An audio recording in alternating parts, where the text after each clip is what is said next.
She is a lawyer, a trained lawyer. She's worked in Kenya, in UK.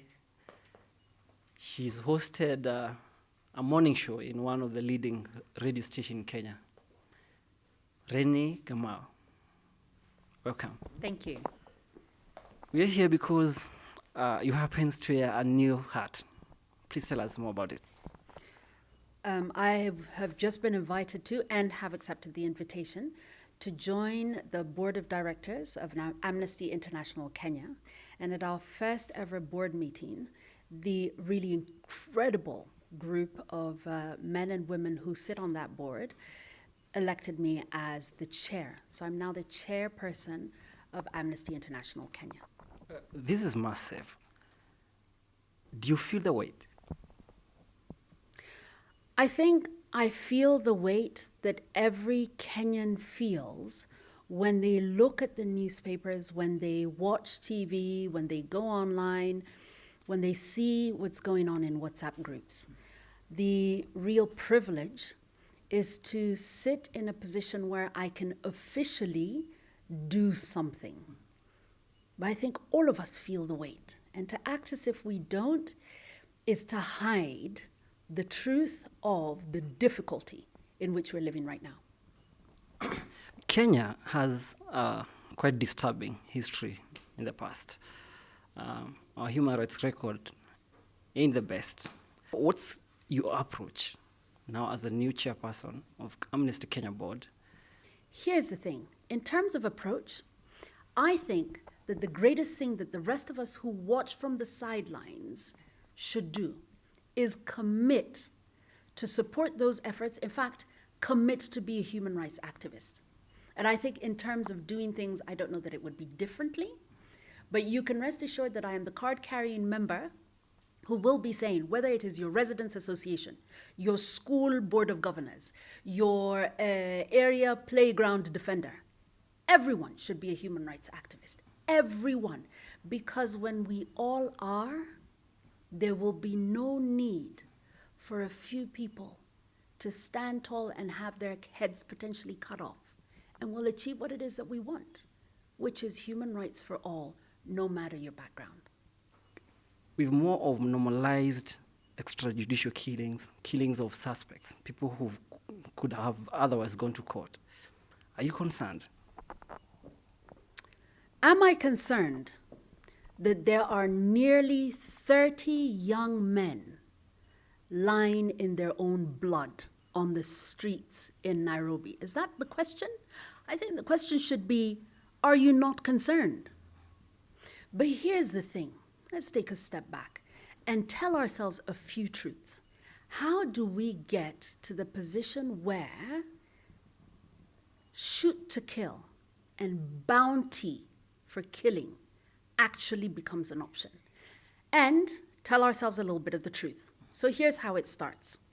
Somewhere in a housing estate built in the 1970s, there was a playground. The playground was legally allocated into and turned into a set of concrete flats. The flats were overpriced, so the people who moved in now have to hold down 2 jobs, and their children are left at home with no playground. And so the children are watching TV. Wind and grind. Before long, those kids are going to want to experiment it. A 14-year-old then gets a baby. Immediately, that child then ends up where? In a slum. They do not know who their father is. Even if they did know, their father cannot be of any assistance to them, and their mother is trading, perhaps even selling her body so that she can bring food home. At the age of 10 or 11, what happens? He gets recruited or enforced into a gang. In order for him to belong to the gang and to perform in the gang, he's got to go out and do jobs.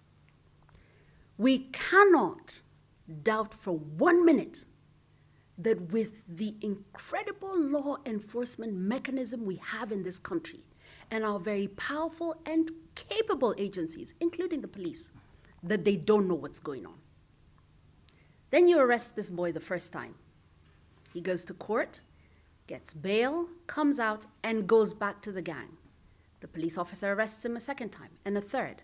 And because the criminal justice system will take years, then this child will have become a seasoned criminal by then.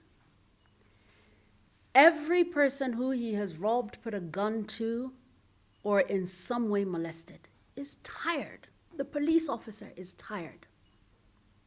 And then we get to a shoot to kill. When we're celebrating that we are killing children without asking the question of our enforcement agents, why do we have robberies in the first place? You're failing because the robbery shouldn't have happened. It's supposed to be usalama kawated, yes? Not shoot the ones who showed up. If we are committed to young men like you hoping to see their 40th birthday and to raise their own children in dignity and not either being the victim of robbery or having to go out for whatever reasons, then the kind of thinking that we have done until this point can take us no further. And what I'm glad about being part of this organization is this rethinking and really questioning, what is it to be an activist today? Who should be an activist? What should activism look like? And I dare say that even in your position asking me the questions, you should be a human rights activist. Because after all, aren't you trying to find out how to raise the dignity, but raise the security and the safety and the condition of living for other human beings? I think everyone should. Willie Kimani, you know what happened to him?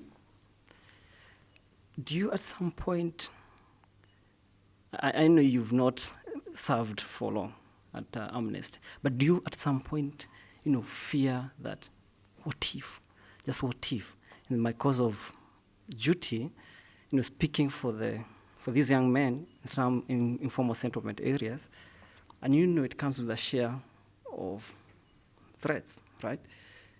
One of the human rights defender based in Mathare is in hiding.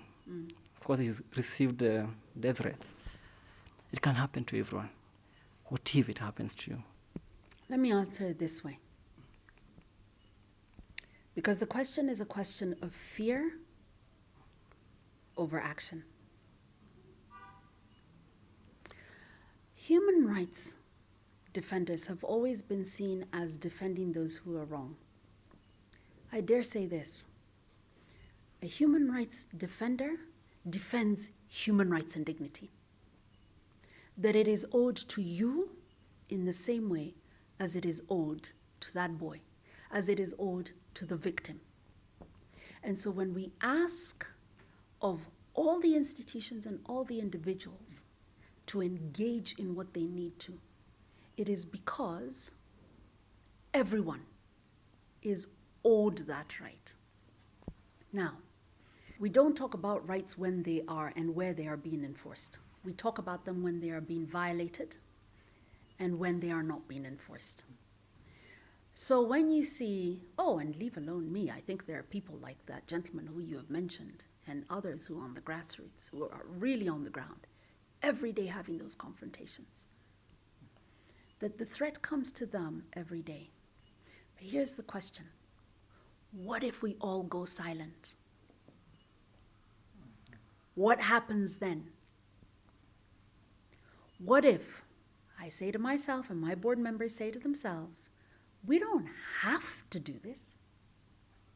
We don't have to insist that everyone has a right to be judged in a court of law. Everyone has the duty to protect fellow human beings and their environment. What if we say, all right then, that's the what if that really scares me. And that's the what if that made me stand up. And that's the what if that everyone should ask themselves. What if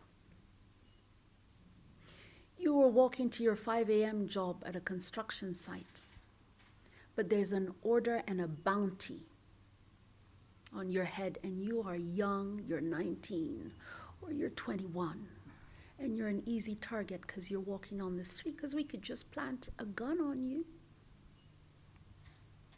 But you see, you're also the bread earner in your home because your parents died.